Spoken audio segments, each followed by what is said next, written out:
Olá a todos, bem-vindos à Talk 132 anos para a paridade de género, com Matalhar Caminho. Em 2023 ainda faltam mais de 100 anos para atingirmos a paridade de género.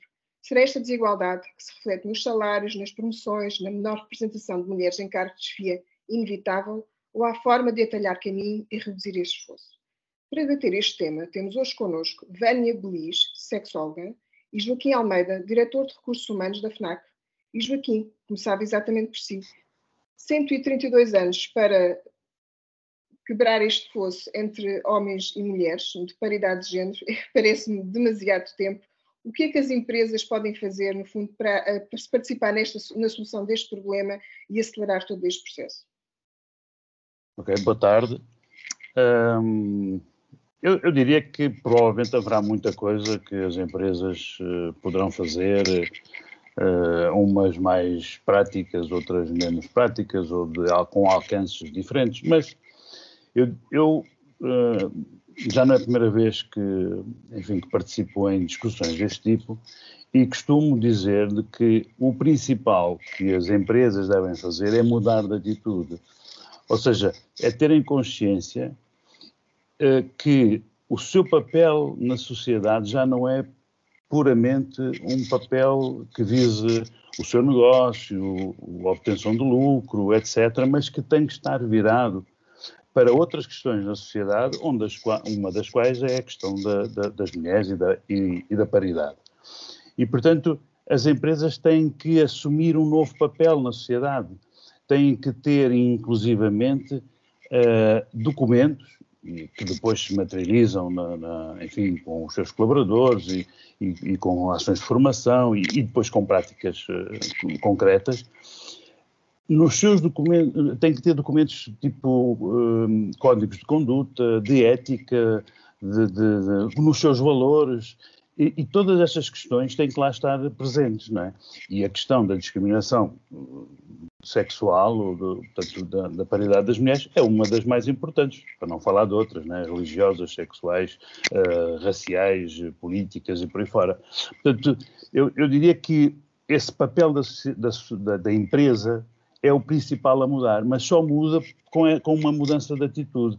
Eu diria que, obviamente, que haverá coisas a fazer do ponto de vista estatal, do ponto de vista legislativo, etc., mas que depois, na prática, se não houver efetivamente uma mudança de atitude que tenha um suporte ao nível do top management, não haverá muita coisa que se poderá fazer.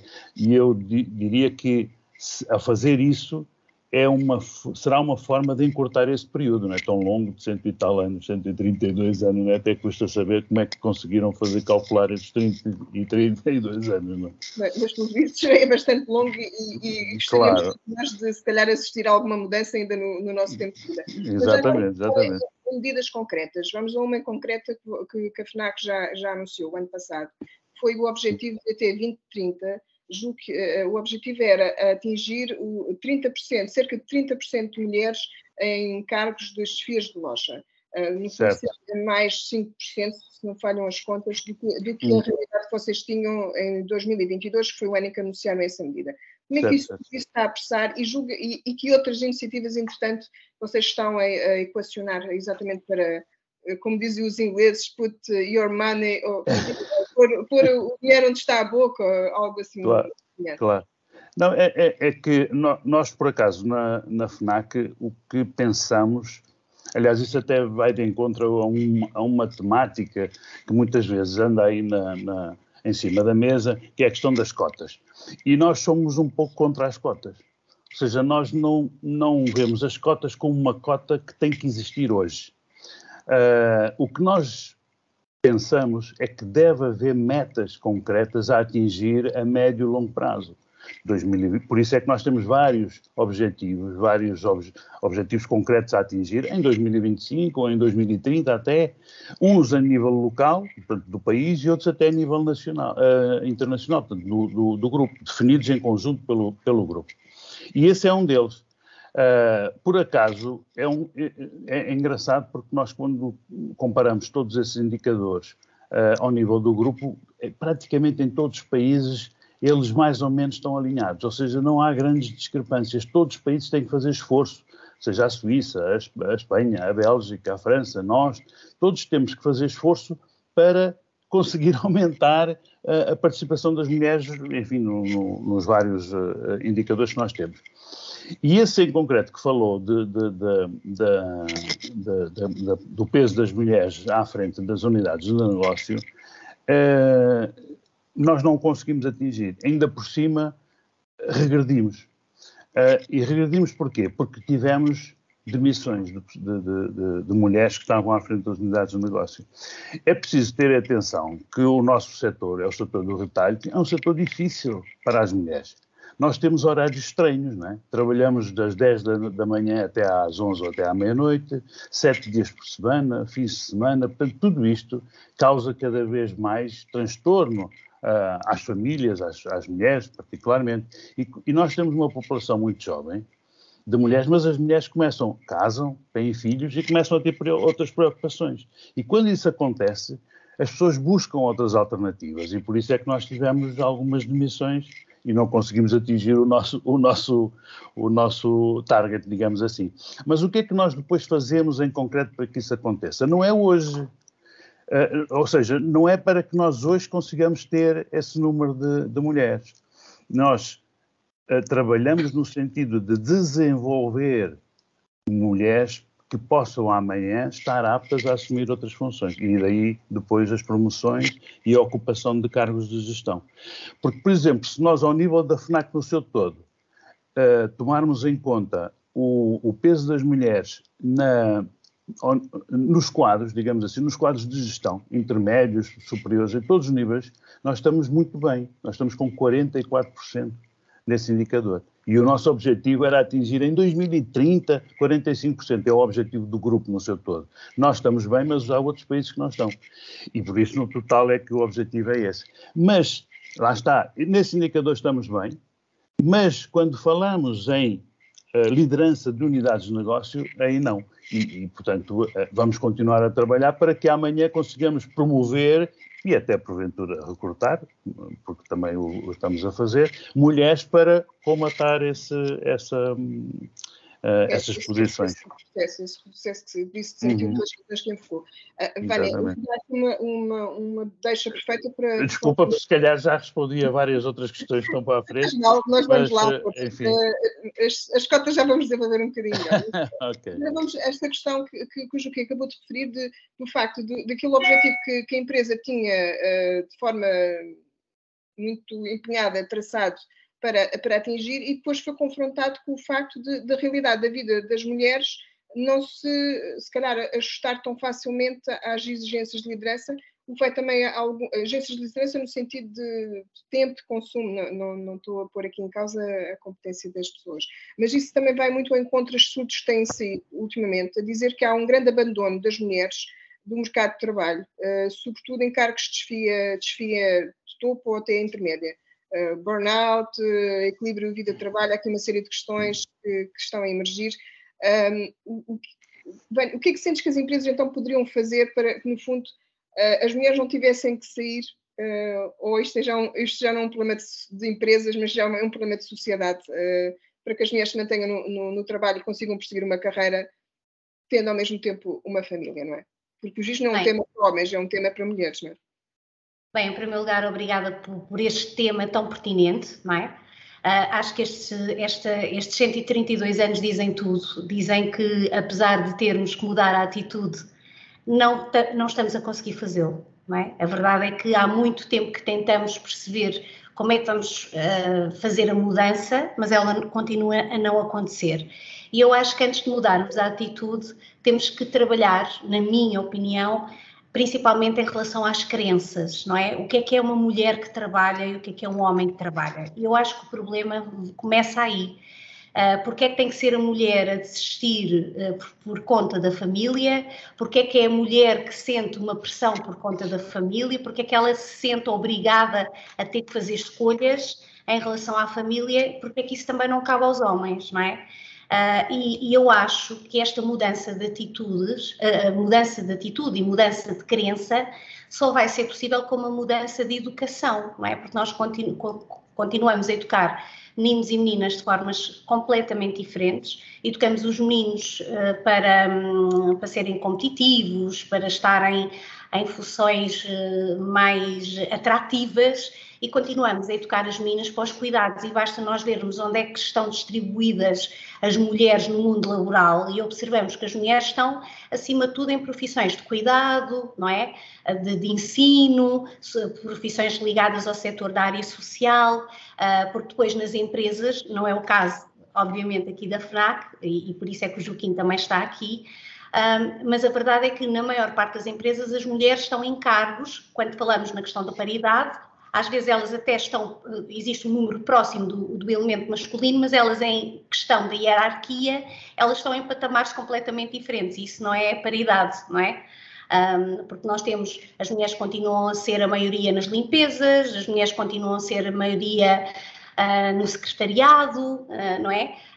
Neste tipo de profissões, e isso não pode contar, porque nós queremos é que as mulheres tenham a oportunidade de chegar a cargos de liderança, mas efetivamente, como estamos a educar as mulheres, não vão ser só 132 anos, se não rompermos com estas crenças que faz com que se eduque as mulheres para os cuidados e para a família, não é? Criando-lhes uma pressão para que elas correspondam a um determinado conjunto de estereótipos, culpabilizando-as e fazendo com que elas acabem por desistir, não é? Eu sinto que é isso que acontece com as mulheres, porque esperas que as mulheres sejam capazes de fazer um conjunto de coisas. Nós não somos super mulheres, nós não podemos meter na cabeça que queremos cuidar da família e sermos a melhor executiva do mundo, não é? Como os homens conseguem fazer, porquê? Porque quando são super executivos têm uma mulher em casa, ou duas, ou até três, que ajudam a fazer essas tarefas e que permitem que ele esteja 100% focado na sua atividade profissional. Então eu acho que o objetivo é mudar um pouco as crenças e trabalhar a nível educacional para criarmos meninos e meninas com mesmas oportunidades, porque eu penso que só aí é que nós vamos começar a conseguir mudar a atitude, porque tu olhas para os homens e para as mulheres de forma completamente diferente e no trabalho tu também esperas coisas completamente diferentes, até da disponibilidade de um e de outro, que são diferentes só pelas suas questões de género e de sexo, não é? Eu acho que tem que ser por aí. Um dos temas que tem estado muito em discussão, e inclusive nesta nova lei do trabalho, na Agenda Digna do Trabalho, foi exatamente estender as licenças parentais, neste caso dos homens, e penso que é também uma forma, digamos, que quando chega ao cuidado das crianças, que é a situação que leva às vezes muitas mulheres a abandonar o trabalho ou a fazer uma pausa com um regresso que é sempre mais difícil, tornar, digamos, o playing field, peço desculpa por esta expressão em inglês, ser mais justo para todos. É este tipo de medidas legislativas que sentes que poderá fazer essa mudança de mentalidades ou apenas, digamos, uma gotinha de água nos 132 anos que nos faltam ainda? A questão é que pode haver uma alteração na legislação, mas as crenças não mudaram, os homens não vão aceitar, porque os seus colaboradores, quem os rodeia, não é, talvez não vá compreender, e eu tenho um exemplo de uma empresa que sugeriu exatamente que os homens tivessem mais tempo de licença, ficassem mais perto dos filhos, tivessem oportunidade para isso, e os homens simplesmente não aceitaram, porque começaram a sentir que eram olhados de lado pelos seus parceiros. Porque esta questão desta masculinidade construída numa sociedade, e temos que dizer, não é? Nós somos uma sociedade onde existe algum machismo. Estou a tentar ser simpática. E a verdade, isto tem a ver também com as nossas raízes, não é? As nossas avós tinham que pedir autorização aos maridos para irem à Espanha.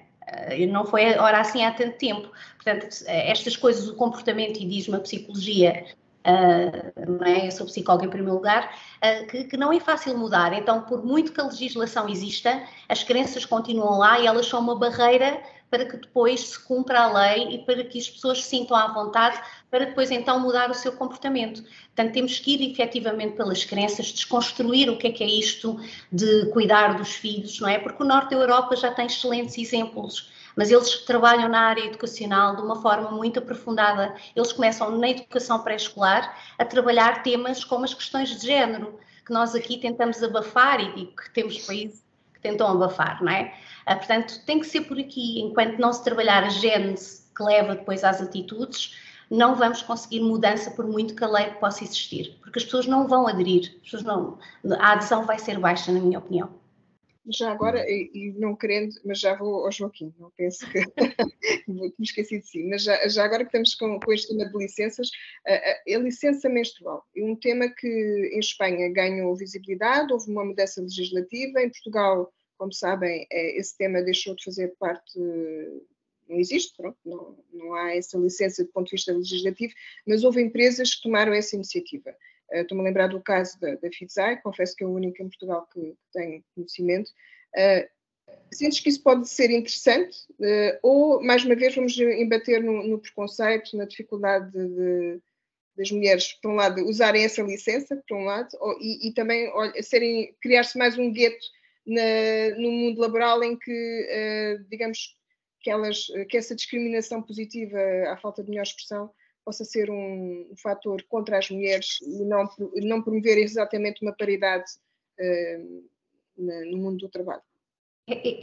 Vamos ver uma coisa, infelizmente não temos ainda experiências suficientes para podermos perceber se poderá ou não funcionar, não é? Agora, há uma questão que é um silêncio em relação à dor menstrual, para a qual há uma normalização, e há mulheres que têm a sua, como é que é dizer, que estão completamente comprometidas do ponto de vista da eficácia do seu trabalho, né? A endometriose é uma doença altamente limitadora e pouco ainda conhecida, e eu acho que e as pessoas têm uma série de coisas que poderão recorrer, sem ser diretamente a essa licença menstrual, né? Nós podemos, depois também depende das empresas, há empresas que até mesmo as pessoas podem tirar meio dia por mês para questões pessoais, sem ter que estar a dizer, eu não sei até que ponto é que as mulheres vão estar à vontade para dizer, eu agora não vou trabalhar esta manhã porque tenho muitas dores e estou menstruada, não é? Porque já estou a imaginar como é que será a opinião dos colegas, principalmente os homens que não conhecem, obviamente não tendo menstruação, não poderão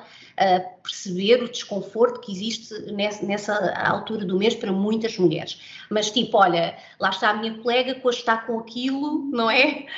Se calhar não sei até que ponto é que não vai acentuar ou transparecer o tabu, mas mais uma vez, nós ainda não temos experiências suficientes para ver como é que as mulheres reagem a essa possibilidade e também como é que as empresas depois vão reagir. A mim, já me deixaria muito satisfeita se as empresas melhorassem as condições de higiene e do acesso do saneamento, não é? Porque temos muitas empresas em que estares menstruada e trocar um tampão ou um copo menstrual é extremamente difícil, ou porque não têm lavatório dentro da casa de banho, ou porque não têm condições para que as mulheres possam viver o seu período menstrual em dignidade.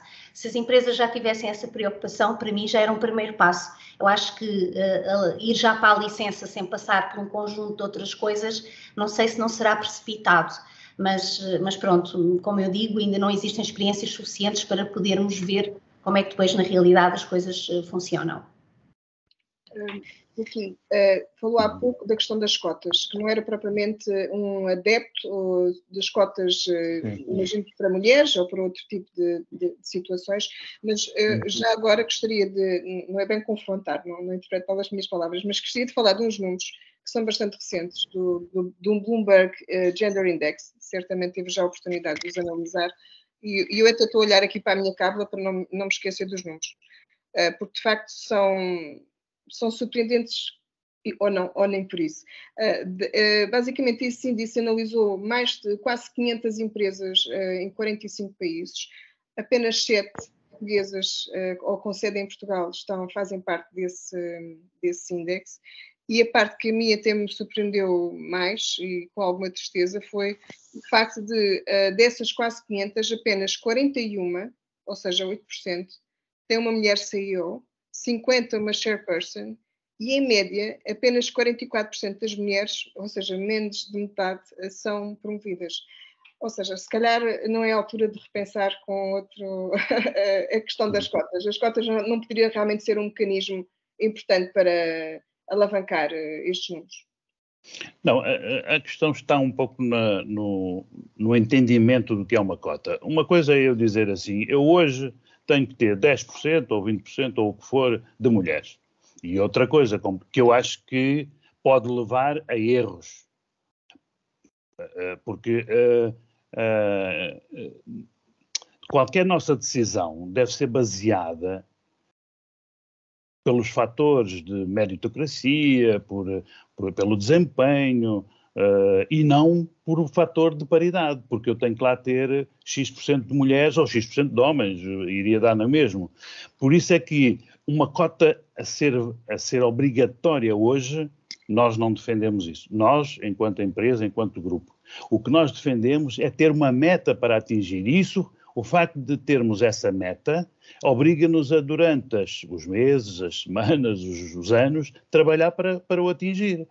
Porque nós podemos querer ter 50% de mulheres na nossa Comissão Executiva, mas hoje não temos, é impossível. Eu, para conseguir tê-lo, tinha que despedir homens para ir recrutar mulheres ou promover mulheres. Ou seja, isso não faz sentido.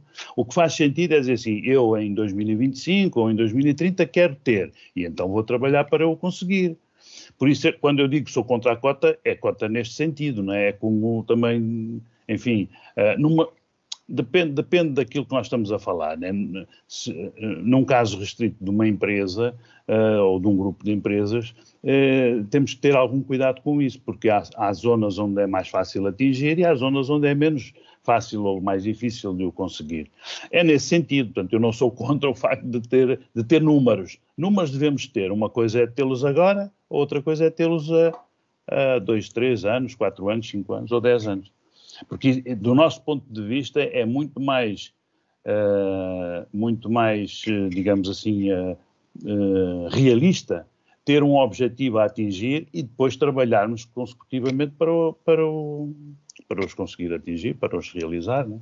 Por isso é que eles existem, né? É como um objetivo qualquer que nós temos de vendas ou de resultado, né?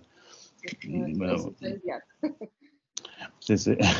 Pois, é um pouco uma quebra de vendas temporária. Não, é que repara, nós, por exemplo, hoje nós fazemos uma campanha de recrutamento para uma determinada função. Menos de 30% é que são mulheres. Em média, quer dizer, seja para qual for a função. Isto diz que não há oferta no mercado. Se eu tenho um objetivo para daqui a 5 anos ter determinado número de mulheres, o que é que eu vou fazer? Eu tenho que desenvolver também as que eu tenho cá dentro. Por isso é que nós também temos um objetivo de ter 50%, todos os anos, ter 50% de mulheres nos nossos programas de desenvolvimento de talento. Pessoas internas, são pessoas internas. Nós todos os anos identificamos as pessoas. E temos o cuidado, ou temos a preocupação, de 50% dessas pessoas serem mulheres. Porquê? Não é para eu tê-las agora, como chefias. Eu vou tê-las chefias amanhã quando precisar. Elas estarão mais bem preparadas para isso. Se eu for hoje escolher, eu não as consigo meter como responsável de departamento, ou como diretor de loja, ou outra função qualquer de gestão. Então, mas se eu as preparar, se der cursos de formação, cursos em parceria com algumas faculdades, como estamos a fazer no ISEG, ou ISCTE, ou o que for. E, portanto, nós iremos preparar essas pessoas, nomeadamente essas mulheres, para amanhã estarem mais aptas a poder assumir funções de responsabilidade. Se assim não for, eu não vou conseguir ir ao mercado buscar. Porque não existem. Não existe. Então, se for... E como é que as Sim, Vânia. Não, porque aqui a minha questão, Joaquim, desculpe, não é em tom de provocação, que os psicólogos também são um bocadinho especialistas nisto, não é? Mas a minha questão é, nós observamos as pessoas que saem da universidade e a nível de habilitações, as mulheres não parecem que estejam necessitadas de ser preparadas, ou seja, nós temos muitas mulheres válidas para determinados cargos. A minha questão é, porque é que depois elas não chegam a eles? Porque muitas das vezes, quando observamos currículos, nós temos mulheres até com mais habilitações até do que homens. A universidade... Não, sim, eu peço desculpa, eu falei em termos médios e gerais, não é? É óbvio que se nós estivermos a procurar pessoas para trabalhar no armazém, a maior parte das que nos aparecem é homens. Mas se estivermos a falar de escritório, nas finanças ou na contabilidade ou até em RH, são todas mulheres. Por exemplo, na minha equipa de 30 pessoas, eu sou o único homem. Quer dizer, o resto é tudo mulheres, quer dizer, eu cumpro os carrachos todos e as cotas todas. Mas em termos gerais, a gente não se pode esquecer de que nós somos retalho, temos horários complicados, as pessoas hoje em dia têm outro tipo de preocupações, não se querem sujeitar a determinadas coisas, não é? A determinados constrangimentos que a própria função exige, não é? Não temos teletrabalho, nós somos cerca de 1.800 pessoas, mas só 200 é que podem fazer teletrabalho. Portanto, 1.600 pessoas têm que estar sempre no local de trabalho físico. E, portanto, hoje em dia as pessoas procuram outro tipo de conforto, enfim, outra qualidade de vida, que a própria função não lhe consegue dar, não é? Nós também temos depois que criar condições para melhorar essa experiência de vida profissional, não é? Com benefícios, com aquilo que andamos sempre a tentar inventar, não é? Porque de outra forma será muito difícil não só atrair, como reter.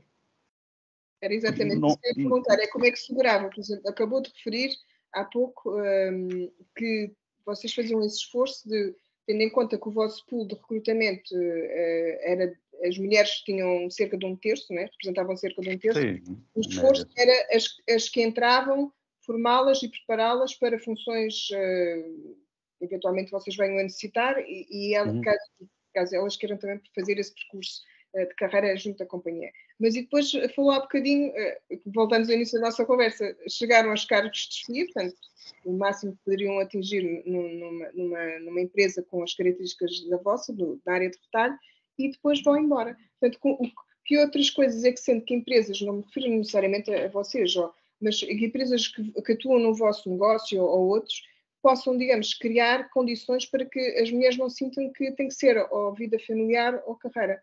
O que é que podemos construir dentro das organizações? No global, nós não temos uma saída de pessoas, né, sejam colaboradores administrativos ou até de chefia, com uma predominância em mulheres. Não. O que aconteceu naquele exemplo que eu dei era estritamente referente à questão da direção de unidades de negócio, portanto, à frente de lojas, não é? E, portanto, aí é que nós tivemos,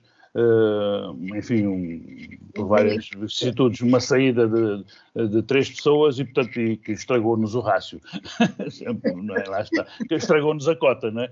Mas, em geral, não é isso que acontece, porque nós, efetivamente, como não temos qualquer política de discriminação e temos muita gente em termos de chefia, temos 44% das nossas chefias a todos os níveis são mulheres. Não o conseguimos fazer no comitê de direção, mas no global são mulheres, e estamos a falar de quase 200 pessoas, quase 200 chefias.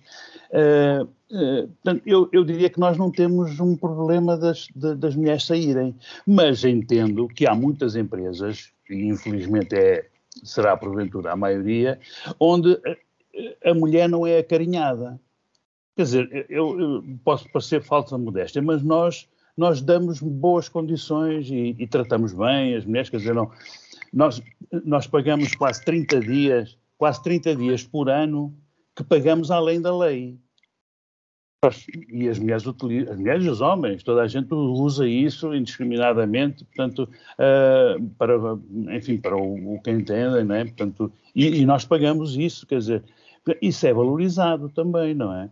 E outras coisas que fazemos no dia-a-dia. Há pouco, eu aliás até estive para intervir, mas depois meteu-se de qualquer coisa e não comentei. Agora Diga. Agora é a oportunidade, faça favor. Ok, não, a Vânia falou na questão da educação, não é? E eu estou de acordo. Eu acho que eu diria que a educação é a base de tudo, não é? Quer dizer, se nós não dermos boa educação, não é? Até estes fenómenos todos de corrupção e de falta de ética que nós assistimos um pouco pela sociedade em geral, advém também disso, não é? No outro dia ouvia uma pessoa entendida na matéria que dizia que nas nossas universidades só há uma que tem uma cadeira de ética. Não existe ética, não se dá ética nas escolas, nas universidades, não se dá. E, portanto, eu acho que isso é um vazio imenso e que depois provoca tudo o resto, inclusivamente as violências sexuais e outro tipo de violências e a corrupção e por aí fora. Por exemplo, falavam na questão das licenças. Nós já temos vários casos em que é o homem que tira a licença de maternidade. Por inteiro. Os meses todos. Eu não sei se a mulher onde trabalha, se não trabalha, se o que é que faz. Mas ele tira como único, digamos assim, da família. E, portanto, para nós já não é nada de novo. Agora, pronto, talvez seja a FNAC, não é? Quer dizer, entendemos que o tecido empresarial em Portugal, na sociedade, não... enfim, é na sua grande maioria diferente, infelizmente, não é? Mas para nós isso já é uma realidade, ou seja, e não nos causa estranheza, não é? Quer dizer, entendo que, enfim, também entendo uma coisa, e isso verifica-se bastante, a nova geração, nós temos a nossa população, nas 1.800 pessoas, temos muita gente jovem. Jovem é mesmo jovem, quer dizer, estamos a falar de 20 e poucos anos, não é? Primeiros empregos. Essas pessoas pensam de maneira diferente. Principalmente se são licenciadas, portanto, se já têm um nível de educação algum superior. A questão de um ser superior ao outro, eu acho que já de alguma maneira se começa a esbater, ou seja, já há muita igualdade entre o homem e a mulher. Pelo menos nós sentimos que há um certo movimento nesse sentido, não é? Mas continuo a estar de acordo com o que a Vânia disse. Ao nível da educação, há muito para fazer no país e isso não depende muito das empresas. As empresas têm que aplicar, lá está, têm que ter atitudes, têm que ter conceitos, têm que ter valores para que as coisas aconteçam. Mas não nos esqueçamos, as empresas são pessoas. A empresa não é uma matéria que existe para além das pessoas, não. As empresas são geridas por pessoas, essas pessoas tiveram educação, não é? E tiveram boa ou má educação, depende, não é? E, portanto, tudo isso depois se reflete na vida da empresa. E, enfim, as empresas nós sabemos como é que são geridas em Portugal. Algumas, né? Não todas, obviamente. Felizmente não todas. Vamos quase a Mas eu estou a falar muito, não estou a deixar a Vânia falar. Mas a Vânia já vai ter agora a oportunidade, e o Joaquim também, para terminarmos com este nosso último tema. Tem a ver com a questão da transferência salarial. Esse é um assunto que também nos Estados Unidos e alguns países nórdicos tem vindo a ganhar alguma visibilidade. A teoria é que, havendo essa transparência salarial, haverá menos discriminação nas empresas de género, para começar, pelo menos a esse nível do salário, que também é um tema que, como sabem, não é só 132 anos para alcançar paridade, mas também faltam uns anos para haver uma maior paridade também do ponto de vista salarial entre as pessoas. E como é que olham para isso? Acham que faz sentido? Ou digamos que é abrir como é que se diz, a can of worms que só vai ficar mais chatitos propriamente de resolução de problemas? Joaquim, não sei se quer comentar. Sinceramente não tenho muitas dúvidas sobre esse tipo de transparência. Por si só, mostrar isso por si só pode não significar nada, não é? O que nós advogamos é que, e isso é um pouco prática geral, não é? É que para cada função, para cada nível salarial, tem que haver mínimos, há mínimos e máximos, não é? E dentro desses mínimos e máximos, nós temos que depois garantir, digamos assim, uma retribuição justa, não é? Equitativa, mas de acordo com a meritocracia e com o desempenho. Quer dizer, e não tem que ser, eu pago mais porque é mulher ou pago mais porque é homem. Quer dizer, isso não faz sentido, não é? E se eu disser assim, um contabilista ou um tesoureiro, um homem e uma mulher ganham todos 800 euros.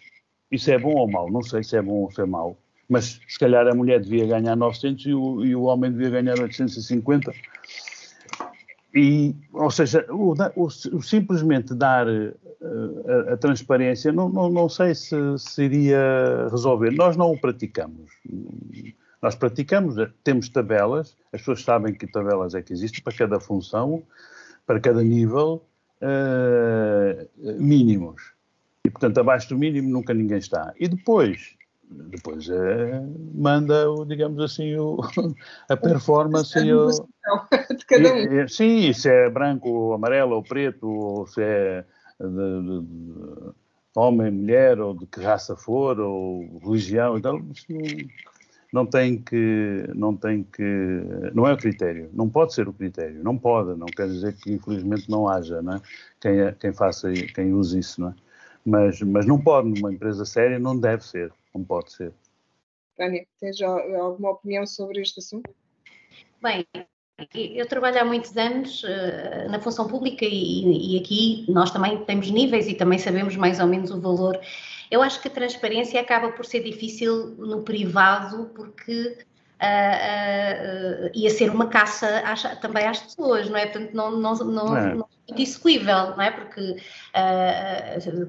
deixaria aberto aí uma grande concorrência provavelmente entre empresas. Acredito que não seja também por aí. Mais uma vez, eu acho que realmente a questão da educação, eu sinto que as coisas vão mais por aí. Acho que se queremos realmente transformar, a educação é, sem dúvida, o ponto de partida. E quando eu falo em educação, não falo no ensino secundário, falo mesmo em começar nos mais pequenos.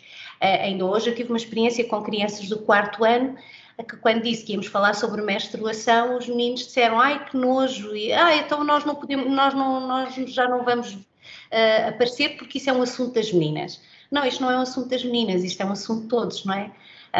Não é porque eu menstruo e o outro não, que passa a ser um assunto só de quem tem. E realmente eu acho que é um bocadinho por aqui. Eu também estou numa realidade, nós somos um país pequeno, mas eu também estou, mais uma vez, um bocadinho na zona mais do interior, onde estas coisas se acabam por se ver, não se diluem tanto quanto nos meios urbanos com mais pessoas, não é? E realmente eu acho que, e percorro o país todo na área educacional, e acredito que é transversal, portanto, nós precisamos trabalhar estas questões de género, não podemos olhar para isto com a leviandade que às vezes aparece, não é? Dos pais serem contra, disto ser contra as famílias, porque não é nada disso. As pessoas muitas das vezes põem a objeção sem saber exatamente do que é que se trata, porque isto que nós estamos hoje aqui a falar, fala-se, tem a ver com a educação de género, não é? Tem a ver com o facto de facultarmos as mesmas oportunidades. E vou dar também outro exemplo. Agora, há pouco tempo eu fui comprar umas revistas para um workshop, uma revista da mesma marca, que no mesmo mês sai para o menino e para a menina. E para a menina era especial de casamento e para o menino era especial de viagem a Marte. Portanto, eu acho que por aqui se vê muita coisa, não é? Porque a menina fica confinada ao trabalho de casa e às funções de cuidado e às princesas e esse mundo da fantasia. E os homens são constantemente empurrados para a construção, para a criatividade, não é? E enquanto não mudarmos estas crenças, na minha opinião, continuamos sem conseguir chegar àquilo que o Joaquim disse, que é realmente mudar de atitude. Nós vamos mudar de atitude quando desconstruímos as crenças e quando as pessoas perceberem onde é que estão os pontos de partida. E há bocadinho, Joaquim, e disse uma coisa muito interessante e que a Ana depois também complementou, as empresas, apesar disto ser feito na escola, as empresas também podem fomentar dentro, com os seus colaboradores, como é que se está a educar os seus filhos, não é? Porque nós queremos e hoje em dia trabalha-se também tanto nas empresas na área da parentalidade, e este pode ser também um nicho a explorar a nível empresarial, porque nós queremos que as mulheres faltem menos também, que dividam partilhem mais tarefas com os seus companheiros e companheiras. Portanto, nós queremos um conjunto de coisas que podemos transformar de dentro da nossa empresa. Portanto, eu acho que este tema também pode chegar à empresa, não é? E acho que fica aqui a dica, quem sabe, para começar também agora nessa mudança, mas acho que não devemos deixar de equacionar essa possibilidade. Ok, acho que temos aqui um ótimo final. Fica a sugestão para quem nos estiver a ouvir, não só para o Joaquim e para a FNAC. Obrigada, vamos ter que chegar ao fim. Obrigada, antes de mais, à Vânia e ao Joaquim pela vossa participação e pela partilha tão franca que tiveram aqui connosco. A todos a quem estiveram a assistir e pronto, e espero voltarmos a este tema com menos anos para alcançarmos a paridade e, sobretudo, se calhar com revistas com outro tipo de temáticas para os rapazes e para os meninos e para as meninas, e que também sejam, se calhar, mais, tendo em conta os interesses de cada um, se calhar menos diferenciadas. Vamos lá. Obrigada por tudo e até uma próxima oportunidade. Ok, muito obrigado.